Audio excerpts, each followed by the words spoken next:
जानकारी न्यूज में आप सभी का स्वागत है। महाराष्ट्र के अंदर भाषा विवाद लगातार बढ़ता जा रहा है। एमएनएस पार्टी के कार्यकर्ताओं की लगातार गुंडागर्दी बढ़ती जा रही है। स्क्रीन के ऊपर जो वीडियो क्लिप मैं आपको दिखा रहा हूं, यह मुंबई से सामने आ रहा है, जहां पर दावा किया जा रहा है कि एक शख्स के ऑफिस के अंदर एमएनएस के कार्यकर्ताओं ने तोड़फोड़ की है, क्योंकि उन्होंने यह कह दिया था कि वो मराठी भाषा ना सीखेंगे ना बोलेंगे, इसलिए यह तोड़फोड़ का मामला सामने आया है।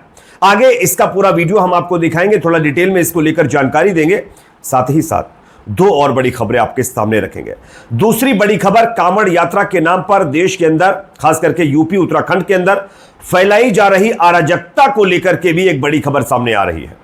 यूपी के अंदर एक बाबा है, स्वामी यशवीर महाराज, ये लगातार मेरठ और मुजफ्फरनगर इलाकों में जाकर के लोगों के दुकानों को, ढाबों को, होटलों को चेक कर रहा है और वहां पर क्यूआर कोड के जरिए उनकी धार्मिक पहचान करने का काम कर रहा है। लेकिन अब इनका यह काफिला उत्तराखंड जाने वाला था और उत्तराखंड बॉर्डर पर इनको उत्तराखंड पुलिस ने रोक लिया है, इनको उत्तराखंड में एंट्री नहीं दी है, जिसके चलते नया विवाद खड़ा हो गया। किस तरीके से आगे इसके बारे में भी आपको जानकारी देंगे। तीसरी बड़ी खबर गुजरात से सामने आ रही है, जहां पर गुजरात मॉडल की पोल खुल गई है। प्रधानमंत्री नरेंद्र मोदी जी कहते हैं कि उनके सत्ता में आने के बाद, उनकी सरकार के सत्ता में आने के बाद गुजरात एक मॉडल बना है, जिसको देखने दूर दूर से लोग आते हैं। लेकिन इस मॉडल की हवा किस तरीके से एक बारिश ने निकाल कर रख दी है, आगे वीडियो के जरिए से हम आपको दिखाएंगे। उससे पहले एक छोटी सी रिक्वेस्ट है दोस्तों, अगर ये वीडियो आपको पसंद आए तो प्लीज इसको लाइक जरूर करिए। आपका एक एक लाइक हमारी मेहनत का फल है, तो प्लीज लाइक करिए, कोई पैसा नहीं, फ्री ऑफ कॉस्ट है। वीडियो के नीचे इस तरह का आइकन होगा, चैनल पर नए तो सब्सक्राइब करिए और हाँ, घंटे का आइकन जरूर प्रेस कर लीजिए। बात करेंगे पहली खबर की। सबसे पहले स्क्रीन के ऊपर मैं आपको ये वीडियो दिखा रहा हूं, ये वीडियो आप देखिए। ये वीडियो मुंबई का बताया जा रहा है, जहां पर एक ऑफिस में एमएनएस के कार्यकर्ता तोड़फोड़ करते हुए नजर आ रहे हैं। भाषा के नाम पर यह गुंडागर्दी लगातार महाराष्ट्र के अंदर फैलती जा रही है और यह कम नहीं हो रही है। अब सुशील केडिया नाम का कोई शख्स है, इनके ऑफिस में एमएनएस के लोगों ने तोड़फोड़ की है और बताया जा रहा है कि सुशील कोडिया साहब ने यह कह दिया था कि वो जो है मराठी भाषा ना सीखेंगे ना बोलेंगे, उनकी जो मर्जी आएगी वो भाषा बोलेंगे। और इसी से नाराज एमएनएस के कार्यकर्ता उनकी ऑफिस में जाकर के ये तोड़फोड़ कर रहे हैं। महाराष्ट्र में किसकी सरकार है? भारतीय जनता पार्टी की। भारतीय जनता पार्टी की सरकार में इस तरीके की अराजकता लगातार बढ़ती जा रही है। आए दिन इसी तरीके से भाषा को लेकर के लोगों को टारगेट करने का काम जारी है। लेकिन अफसोस, जो सरकार ये कहती है कि हम लोगों की सुरक्षा के लिए कोई कॉम्प्रोमाइज नहीं करेंगे, वो सरकार लोगों की सुरक्षा देने में पूरी तरीके से विफल साबित हो रही है। ये पहला वीडियो मैंने आपको दिखाया, अब मैं आपको दूसरा वीडियो दिखाता हूं। ये वीडियो भी देखिए, ये वीडियो भी महाराष्ट्र का ही है, जहां पर आप देखिए किस तरीके से एक जो है महिला को परेशान करने की कोशिश की जा रही है, उसको भी जबरदस्ती महाराष्ट्र बुलवाने की कोशिश की जा रही है। जब वो नहीं बोल रही है तो उसके साथ अभद्रता की जा रही है। जरा वीडियो देखिए, उसके बाद इसकी चर्चा करेंगे। मैं हिंदी में ही बात करूंगी। हिंदी में बात करेंगे, मराठी में बोलेंगे। नहीं, क्यों मराठी में बोलूं? क्यों? इधर करते हो ना, उधर करते हो ना, काम करते ना महाराष्ट्र, कोणी पण असू द्या, मराठी आधीच नाही का तुला? मैं हिंदू में हिंदी में ही बात करूंगी। अशा लोकांना मैं हिंदी में ही बात करूंगी। आले ना आपली तर आणि मराठी हाँ ये हाँ मैं हिंदी में ही बात करूंगी। हाँ हाँ हाँ मैं हिंदी में ही बात करूंगी। हिंदी में बात करूंगी। हाँ बिल्कुल। हाँ हाँ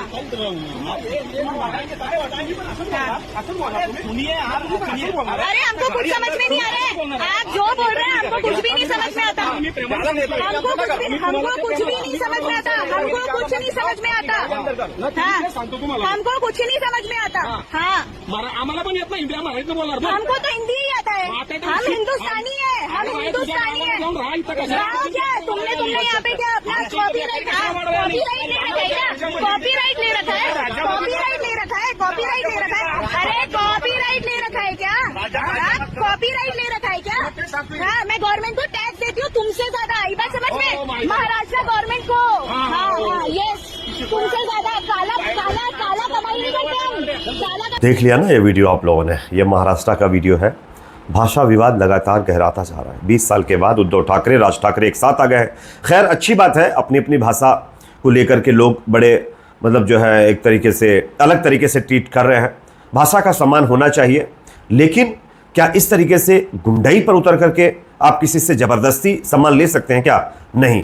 हमारा देश एक लोकतांत्रिक देश है जहां पर सभी को फ्रीडम है कि वो अपने हिसाब से बातचीत कर सकता है। कहीं पर कोई रिस्ट्रिक्शंस नहीं है, कोई कानून नहीं बना हुआ है कि आपको जबरदस्ती यही भाषा बोलनी है। लेकिन ये तमाम जबरदस्तियां आज हमारे देश में चल रही है। महाराष्ट्र में मराठी बोली जाती है, उसकी रिस्पेक्ट होनी चाहिए। जो मराठी लोग हैं वो मराठी में बात करें, लेकिन जिनको नहीं आती वो हिंदी में बात करें। ये तो हिंदुस्तान है ना, जहां पर तमाम भाषाएं हैं अलग अलग राज्यों की। तो सबको अगर हर जगह ये थोप दिया जाएगा कि आपको यही लैंग्वेज में बात करनी, तो ये तो गलत हो जाएगा ना। लेकिन ये चीजें सरकार को ना जाने क्यों समझ में नहीं आ रही, सरकार इस पर क्यों एक्शन नहीं ले रही है, ये समझ से परे है। अब बात करेंगे अगली खबर की, जो कि सामने आ रही है दोस्तों। कांवड़ यात्रा के नाम पर यूपी में अराजकता फैली हुई है। कभी किसी का पैंट खोलकर ये चेक करने की कोशिश की जाती है कि वो हिंदू या मुसलमान है, तो कहीं किसी ढाबे पर QR कोड से ये पहचानने की कोशिश की जा रही है कि वो मुसलमान या हिंदू है। लेकिन इसी को लेकर के एक वीडियो सामने आया है। इस चेकिंग वाले अभियान को धार देने वाले नेता स्वामी यशवीर महाराज उत्तराखंड की तरफ पलायन जा रहे थे और वहां पर उनको बॉर्डर पर पुलिस ने रोक लिया है। पहले उनका वीडियो देखिए, मैं आपको स्क्रीन पर दिखा रहा हूं, आप देख सकते हैं। इनको क्यों रोका गया वो आप स्क्रीन पर देखिए।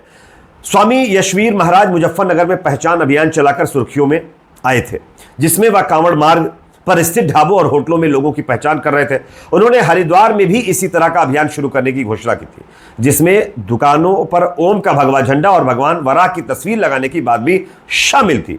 उत्तराखंड पुलिस ने सुरक्षा व्यवस्था बनाए रखने के लिए और कांवड़ यात्रा को सुचारू रूप से संपन्न यानी चालू रखने के लिए, उसको आगे तक बढ़ाने के लिए, इसके उद्देश्य से उन्हें यानी ये इस बाबा को हरिद्वार में प्रवेश करने से रोक दिया है। पुलिस का कहना है कि उनके हरिद्वार जाने से प्रदेश का माहौल खराब हो सकता है, इसलिए इनको हरिद्वार में एंट्री नहीं दी गई है। जब स्वामी यशवीर महाराज अपने समर्थकों के साथ हरिद्वार के लिए निकले तो नारसन पोस्ट चौकी पर पुलिस ने उन्हें रोक लिया। इस दौरान उनके समर्थकों और पुलिस के बीच कुछ गहमागहमी भी देखने को मिली। पुलिस ने उन्हें उत्तराखंड में प्रवेश की अनुमति नहीं दी और उन्हें वहीं से वापस भेज दिया है। अच्छा काम किया है उत्तराखंड पुलिस ने, अप्रिशिएट होना चाहिए इस मामले में उत्तराखंड पुलिस को, क्योंकि ये बाबा जहां पे जा रहे हैं वहां पर इस तरीके का नफरती एजेंडा चला रहे हैं, लोगों को आपस में बांटने का काम कर रहे हैं। क्योंकि जब सुप्रीम कोर्ट ने साफ साफ कह दिया कि आप किसी की दुकान पर उसके नाम की प्लेट लगवाने के लिए बाध्य मजबूर नहीं कर सकते, उसके बावजूद भी इन चीजों का करना क्या एक तरीके से गलत नहीं है? और अगर गलत है तो क्या तमाम राज्यों की सरकारों को ऐसे लोगों के खिलाफ कार्रवाई नहीं करनी चाहिए जो इस तरीके की चीजें कर रहे हैं? अब जब देश में हिंदू मुसलमान के नाम पर विवाद चल ही रहा है तो विकास का मुद्दा तो गोल ही हो जाएगा, और मुद्दे गोल होते हैं तब तस्वीर कैसे निकलकर सामने आती है वो आप स्क्रीन पर देख लीजिए। यह तस्वीर गुजरात की है, जहां पर एक बारिश ने किस तरीके से मोदी मॉडल की पोल खोलकर रख दी है वो आप स्क्रीन पर देखिए। महिला स्कूटी लेकर गिरी पड़ी है, वो चिल्ला रही है, मोदी जी के ऊपर काफी गुस्सा है, भड़क उठी है। उसका कहना है कि हमने यही दिन देखने के लिए वोट दिए थे क्या? बड़ी बड़ी बातें होती हैं। गुजरात को एक मॉडल बनाकर पेश करने की कोशिश की जा रही है, लेकिन उसी गुजरात के अंदर किस तरीके से हालात बद से बदतर हैं, एक बारिश से लोगों का आना जाना मुश्किल है, वो आप देखिए। तो जब धर्म के नाम पर देश में राजनीति हो रही है ना, जिसमें लोग फंसे हुए हैं, तो विकास के मुद्दे छूट रहे हैं और उसका अंजाम क्या होता है वो जनता भुगत रही है। इस पर आप क्या कहेंगे? कमेंट सेक्शन में अपनी राय जरूर रखिए। वीडियो पसंद आए तो इसको लाइक शेयर करें, चैनल पर नए सब्सक्राइब जरूर करें।